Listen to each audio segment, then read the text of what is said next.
Para compensar la diferencia en expansión térmica, el diámetro del pistón en la cabeza es más pequeño que en la parte inferior.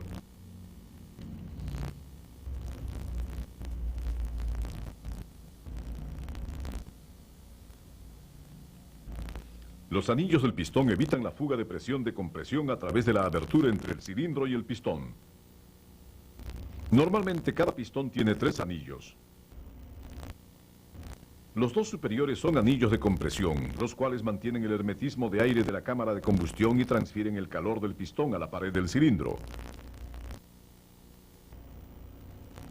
El anillo inferior, el de aceite, remueve el aceite de la pared del cilindro dejando una película de aceite de espesor mínimo necesario para prevenir el ingreso del exceso de aceite a la cámara de combustión.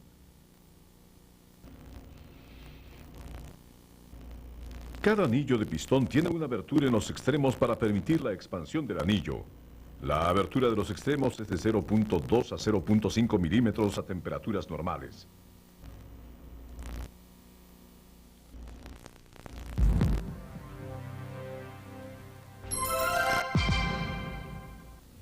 La biela une cada pistón al cigüeñal de manera que el movimiento vertical del pistón es convertido en un movimiento rotatorio.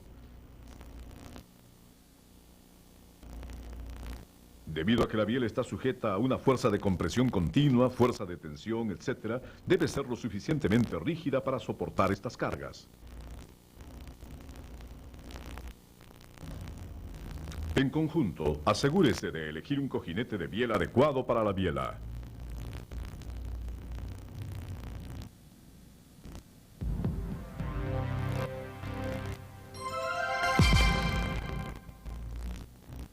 El cigüeñal convierte el movimiento lineal de cada pistón a un movimiento rotatorio por medio de la biela.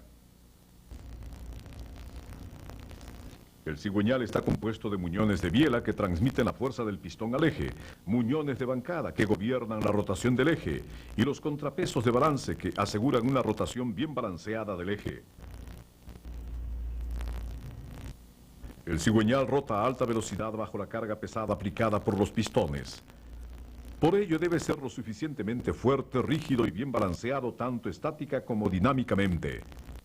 Para cumplir con estos requerimientos, la superficie de cada muñón de bancada y muñón de biela está endurecida en una profundidad de 2 a 3 milímetros para una alta resistencia al desgaste y firmeza.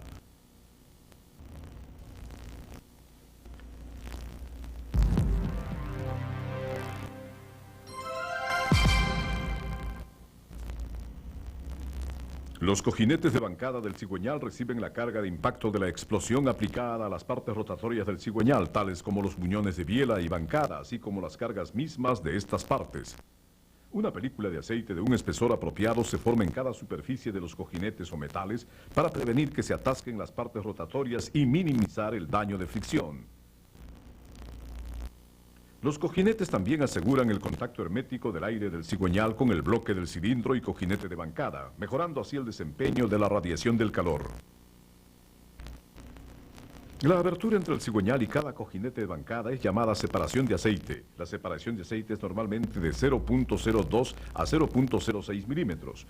Una separación de aceite más grande causa un ruido anormal o una disminución en la presión hidráulica.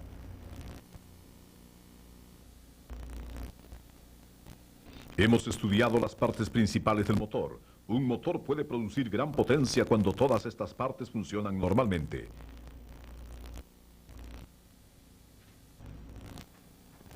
Entre las muchas partes del motor, el mecanismo de válvulas es especialmente importante y complejo.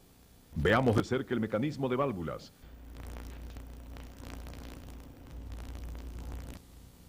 El mecanismo de válvulas está diseñado para operar las válvulas de admisión y de escape, las cuales controlan la admisión de la mezcla de aire combustible al cilindro y el escape de gas de combustión hacia afuera del cilindro, y las válvulas de escape en una sincronización apropiada. Ahora estudiaremos el mecanismo de apertura y cerrado de las válvulas. En un motor 4AF, el movimiento rotatorio del cigüeñal es transmitido a través de la correa de distribución al eje de levas. Algunos motores utilizan una cadena de distribución o un engranaje de distribución en lugar de una correa de distribución. La polea de distribución del eje de levas tiene 2 veces más la cantidad de dientes que tiene la polea de distribución del cigüeñal, de manera que el eje de levas rota una vez mientras que el cigüeñal 2 veces.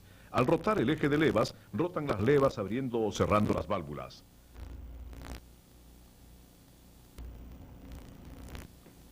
El mecanismo de válvula puede estar dividido en varios tipos de acuerdo al número de ejes de levas y la posición del eje de levas relativa a las válvulas.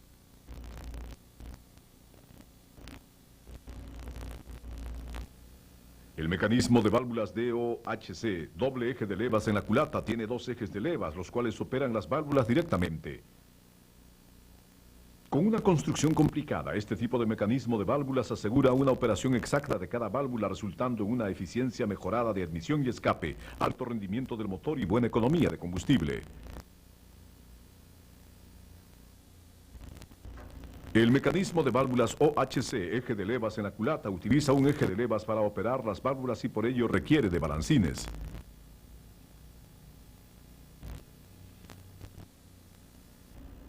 El mecanismo de válvulas OHB, válvulas en la culata, tiene un eje de levas en la parte baja del bloque de cilindros, por lo tanto requiere varillas de empuje y balancines. A pesar de su construcción simple, casi ya no se usa este tipo de mecanismo de válvulas.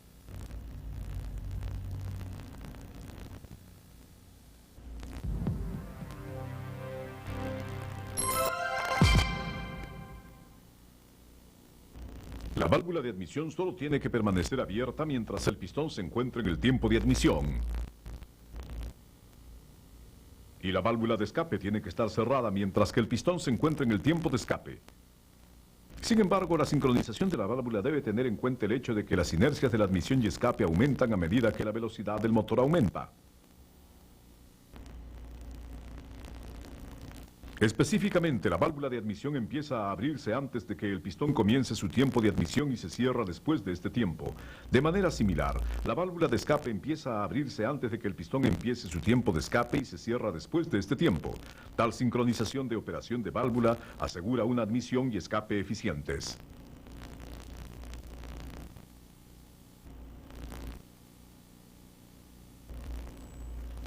Un cuadro mostrando la sincronización de la operación de la válvula en términos de ángulo de cigüeñal es llamado un diagrama de sincronización de válvula. Tal como lo muestra este diagrama, cada válvula se abre o se cierra más rápido con respecto a la posición del pistón en cada tiempo, mejorando de esta manera las eficiencias de la admisión y escape, así como posibilitando que cada válvula se abra completamente en el momento óptimo.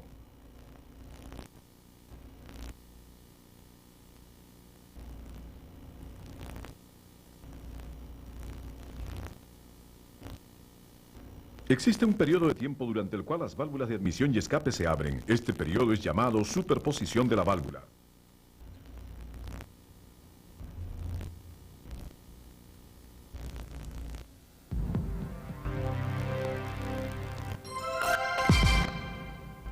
Para posibilitar que cada válvula se abra y se cierre uniformemente, se debe dar una separación apropiada alrededor de la válvula. A esto se le llama separación de válvulas.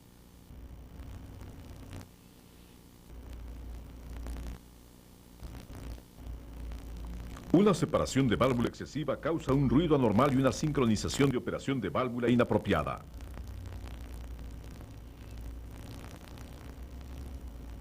Una separación insuficiente de la válvula causa un cerrado de válvula incompleto, dando como resultado una compresión insuficiente. La separación de la válvula debe ser ajustada a un valor apropiado.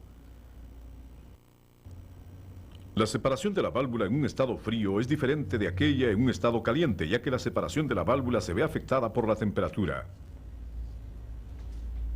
A continuación, estudiemos el sistema de lubricación del motor.